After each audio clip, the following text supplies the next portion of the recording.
28 तारखेला अचानक दादांचा विमान अपघातात मृत्यू झाला होताच महाराष्ट्राला पहिला धक्का बसला होता. पण आज तब्बल 7 दिवसांनी महाराष्ट्राला दुसरा मोठा धक्का बसला आहे. कारण या अपघाताविषयी एक अशी खळबळजनक माहिती समोर आली आहे ज्याने महाराष्ट्र आणखीनच हादरला आहे. ज्यावेळी या विमानात बसलेल्या लोकांची खरी यादी समोर आली त्यामध्ये विमानात 6 जण बसले होते असं सांगण्यात आलं होतं. पण अपघाताच्या ठिकाणी मृतदेह फक्त 5च सापडले. मग तो 6वा व्यक्ती गेला कुठे? तो व्यक्ती वाचला का? आणि जर तो वाचला असेल तर मग तो कोण होता? तो पायलट होता की खुद्द दादाच वाचले आहेत? हे दुर्दैवी प्रकरण घडून 7 ते 8 दिवसांचा कालावधी उलटला आहे. पण आज अचानक एक अशी माहिती समोर आल्यामुळे लोकांच्या मनामध्ये संभ्रम निर्माण झाला आहे. कालपर्यंत टीव्हीवर सांगितलं जात होतं की विमानात 5च जण होते आणि 5 जणांचे मृतदेह सापडले. दादांची ओळख पटण्याचं कारण म्हणजे फक्त त्यांच्या हातातील घड्याळ होतं. कारण तिथे उपलब्ध असणारे जे मृतदेह होते त्यांची ओळख पटवणं अत्यंत कठीण होतं. दादांवर अंत्यसंस्कार होऊनही बरेच दिवस झाले आहेत. सुनेत्रा वहिनींनी उपमुख्यमंत्री पदाची शपथ घेऊन त्यांच्यासोबत असणाऱ्या सुरक्षा रक्षकांच्या घरी जाऊन त्यांच्या कुटुंबांचे सांत्वनही केले आहे. पण आता अशी धक्कादायक माहिती समोर आल्यामुळे संपूर्ण महाराष्ट्रामध्ये एक वेगळं वातावरण तयार झालं आहे. कारण कोणाचाही विश्वास बसत नाहीये. कुणी विचारही केला नव्हता अशी बातमी समोर आली, ज्यामुळे कालपर्यंत ज्या ज्या बातम्या टीव्हीवर दाखवल्या गेल्या, पेपरमध्ये जे जे छापून आलं होतं ते सगळं आता खोटं ठरलं आहे. कारण एक असं सत्य समोर आलं आहे जे यापूर्वी कधीच दाखवलं गेलं नाही. विमानात 6 जण होते आणि बॉडी फक्त 5च मिळाल्या. मग तो 6वा प्रवासी कोण होता? तो वाचला का? आणि जर वाचला असेल तर त्याचं नाव काय? हे देखील आता समोर आलं आहे. कारण गेल्या 5 दिवसांपासून तपास पथके अत्यंत गतीने तपासचक्र फिरवत होती. या चौकशीत 5 अत्यंत महत्त्वाचे पुरावे मिळाले आणि काल अखेर त्या मुख्य संशयिताला बेड्या ठोकण्यात आल्या. 6 तासांच्या कसून चौकशीनंतर तो संशयित पोपटासारखा बोलू लागला. त्याने या दुर्घटनेबद्दल अशी काही विधाने केली की संपूर्ण प्रकरणाचा रोखच आता बदलला आहे. कालपर्यंत पूर्ण महाराष्ट्र शोकाकुल होता, पण आज जे समोर आले आहे ते कल्पनेच्या पलीकडचे आहे. जर व्यक्तींच्या गणनेत तफावत आढळली असेल, जर एखादा माणूस घटनास्थळावरून गायब झाला असेल, तर मग हा खरोखर अपघात होता की घातपात? 28 जानेवारीची ती काळ रात्र आणि आजचे हे 6 दिवस. गेल्या 5 दिवसांपासून तुम्ही मीडियामध्ये पाहत होता की ही एक दुर्दैवी घटना आहे. पायलटची चूक झाली, धुके जास्त होते किंवा तांत्रिक बिघाड झाला. टीव्हीवर सांगण्यात आले की विमानात 5 जण होते आणि 5 जणांचेच मृतदेह मिळाले. आपण सर्वांनी ते खरं मानलं. पण आज 7व्या दिवशी एक अशी विचलित करणारी बातमी समोर आली आहे ज्याने या संपूर्ण घटनेचा इतिहासच बदलून टाकला आहे. अशी माहिती जी आज स्पष्ट होणार होती, ज्याचा अंदाज पहिल्या दिवशी कोणालाच आला नव्हता. कारण प्रत्येकाला वाटत होते की जे दिसतंय तेच अंतिम सत्य आहे. पण आज जेव्हा तपास पथकांनी ती गुप्त फाईल उघडली तेव्हा सर्वांच्या पायाखालची जमीन सरकली. प्रश्न उपस्थित झालाय की जर विमानात 6 जण चढले होते तर मग 5च मृतदेह का सापडले? तो 6वा इसम कोण होता? की तो या मृत्यूच्या सापळ्याचा मास्टरमाइंड होता जो वेळेपूर्वीच विमानातून पसार झाला? अजितदादांची ओळख एका जळालेल्या घड्याळावरून पटवण्यात आली, पण ते घड्याळ खरोखर त्यांचेच होते का?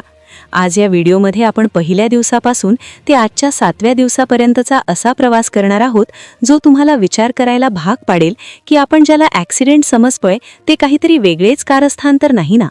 28 जानेवारी सकाळी 8:45 बारामतीच्या आकाशात लियाजेट 45 विमान घिरट्या घालत होते.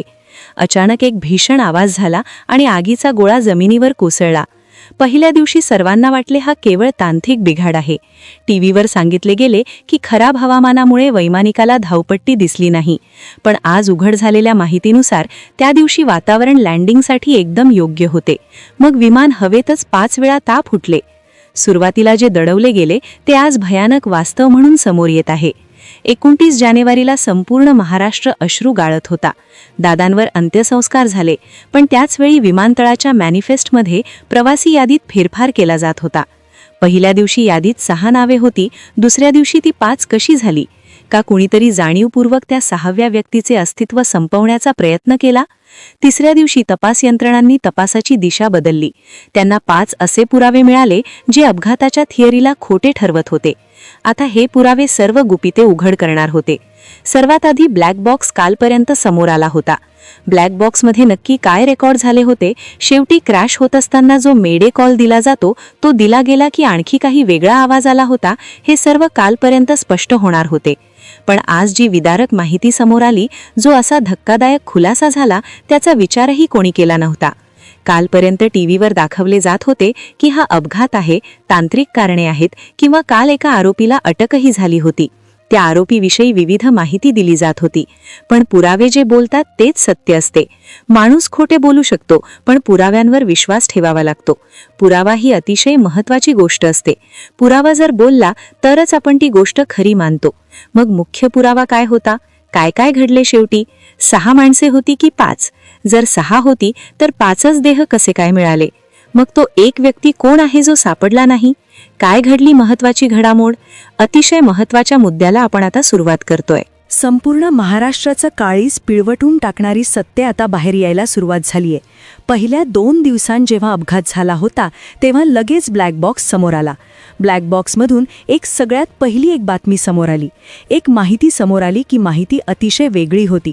त्या माहितीमध्ये वैमानिक जेव्हा असा अपघात होणार असतो किंवा जेव्हा अशी आपत्कालीन परिस्थिती निर्माण होते त्यावेळेस तो मेडे असा शब्द उच्चारत असतो. आता मेडे हा कुठलाही आपत्कालीन स्थितीचा कंट्रोल रूमला देण्यासाठीचा कोडवर्ड असतो. आता एवढं सगळं होत असताना तो कोडवर्ड दिला नाही हा महत्त्वाचा मुद्दा तर तिथे आलाच होता. पण तिथे ओ शिट असं त्या ठिकाणी ऐकायला आलं. आता ओ शिट हा शब्द बऱ्याच वेळा काही अनाकलनीय घडल्यावर बऱ्याच वेळा वापरला जातो हे आपल्याला माहीतच आहे. पण सुरुवातीला वाटलं होतं की हा तांत्रिक बिघाड होता की खरंच वैमानिकाला समजलं होतं की आपला अपघात होणार आहे? यावर प्रश्न निर्माण करणारी माहिती दुसऱ्या दिवशी समोर आली होती. दुसरा दिवस संपला. तिसऱ्या दिवशी या प्रकरणाचे 5 पुरावे समोर आले की पुरावे खूपच भयानक होते. ज्यामध्ये वैमानिकाचा इतिहास चेक करण्यात आला. तो वैमानिक तब्बल 3 वेळा त्याला मद्यपान करून विमान चालवताना सापडल्यामुळे त्याला निलंबित करण्यात आलं होतं ही माहिती समोर आली. आणि त्यामुळे संशयाची सुई मग या वैमानिकावर घसरली असतानाच पुढे काही दिवसांतच एका आरोपीला याच्यामध्ये अटक करण्यात आली. तो आरोपी दिल्लीमधून त्याला अटक करण्यात आली होती. दिल्लीमध्ये एक विशेष तपास पथक रवाना झालं होतं. एका ठिकाणी छापा टाकून त्यांनी एका ऑफिसमध्ये गेल्यानंतर तिथे पाहिलं तर त्या ऑफिसला टाळं लावलं होतं. शटर डाऊन होते. पण पोलिसांनी जबरदस्त सापळा रचून त्या आरोपीला अटक केली. त्या आरोपीची कसून 6 तास चौकशी झाली आणि त्या चौकशीत आरोपी फुटला. मग तो आरोपी कोण होता? त्याला दिल्लीमधून का अटक करण्यात आली? घटना तर महाराष्ट्रात झाली होती. बारामती मुंबई फ्लाईटमध्ये ही घटना घडली होती. तर मग दिल्लीतून का अटक झाली हा प्रश्न समोर येत होता. तर दिल्लीत अटक झाली होती या विमान कंपनीच्या मालकाला. त्याने तिथे खुलासा केलाच होता. पण तेवढ्यात आज जी सगळ्यात भयानक माहिती समोर आली ती म्हणजे 6 लोकांची. 6 लोक होते तर मग 5च मृतदेह सापडले. तर मग एक जण तिथून मिसिंग कसं काय? आणि मग जर मिसिंग आहेत तर ते कोण आहेत हा महत्त्वाचा प्रश्न त्या ठिकाणी आता समोर येणार होता. आणि इथूनच या प्रकरणाची सगळी बाजू पलटणार होती. संपूर्ण महाराष्ट्र डोळे लावून बघत होता की कधी या प्रकरणाची सत्य बाजू समजेल. पण खरंच यात 6 माणसं होती आणि 5च मृतदेह सापडले. अशा प्रकारची वेगळीच माहिती समोर आल्यामुळे या प्रकरणामध्ये आणखीन चर्चा सुरू व्हायला सुरुवात झाली होती. मग खरंच कोण होता तो 6वा व्यक्ती? काय नाव आहे त्या व्यक्तीचे? ही माहिती आता उघड होणार आहे. खरं तर संशय याच्याहून वाढला होता की ज्यावेळेस हे मृतदेह तिथे होते तर त्यांची ओळख पटवणं अवघड होतं. जसं आपल्याला माहीत आहे की दादांच्या हातातील त्या घड्याळावरूनच त्यांची ओळख निश्चित झाली. कारण परिस्थिती एवढी भयावह होती की ओळख पटवणं अशक्य होता. मात्र आज अमोल मिटकरींनी विचारलेल्या एका प्रश्नाने संपूर्ण यंत्रणेला घाम फोडला आहे. ते विचारतात की जर विमानाचं पोलाद आणि सोन्यासारखा धातू आगीत वितळला तर ते घड्याळ सुरक्षित कसं उरलं? की मग त्या 6व्या सावलीने पुराव्याचा भाग म्हणून ते मुद्दाम तिथे ठेवलं होतं? मित्रांनो, आपण आता अशा वळणावर आहोत जिथे विखुरलेले सर्व दुवे एकमेकांना छेदत आहेत. आज 7व्या दिवशी अजितदादांचे अत्यंत विश्वासू आमदार अमोल मिटकरींनी कॅमेऱ्यासमोर येऊन थेट तोफ डागली आहे. त्यांनी जाहीर विचारलं की अधिकृत नोंदीनुसार 6 जण विमानात असताना माध्यमांनी 5च मृतदेह का दाखवले? तो 6वा प्रवासी अदृश्य झाला की त्याला जाणीवपूर्वक बाजूला केलं गेलं? मिटकरींची ही शंका म्हणजे राजकारणात उडवलेला एक स्फोटक धुराळा आहे. त्यांनी आणखी एक गुपित फोडलं की ऐनवेळी वैमानिक का बदलण्यात आले, ज्याचा इतिहास डागाळलेला होता आणि जो कायम नशेत असायचा त्याचीच निवड दादांच्या प्रवासासाठी का केली गेली. याचं उत्तर आजही सरकारी फाईल्समध्ये नाही. विमान खाक झालं, माणसं संपली, पण उघड्यावरची कागदपत्र मात्र सुखरूप बचावली. हे कसं शक्य आहे? मिटकरींच्या मते हा अपघात नसून महाराष्ट्राच्या बुलंद नेतृत्वावर केलेला एक क्रूर सर्जिकल स्ट्राईक आहे. आज 6 दिवस उलटले आहेत. प्रत्येक पहाट जुन्या बातम्यांना खोटं पाडत नवी रहस्य घेऊन येत आहे. पहिल्या दिवशी जे दुर्दैव वाटत होतं ते आज 7व्या दिवशी राजकीय वैराचा एक सुनियोजित कट वाटू लागला आहे. 6 प्रवाशांची एंट्री आणि हाती लागलेले 5 देह हे गणित सुटल्याशिवाय खरा सूत्रधार समोर येणार नाही. मिटकरींचे हे जळजळीत सवाल आणि तपास पथकाच्या हाती लागलेले ते 5 धागेदोरे सर्व एकाच रहस्याकडे बोट दाखवत आहेत. पण तुम्हाला नेमकं काय वाटतं? तो 6वा माणूस नक्की कोण होता?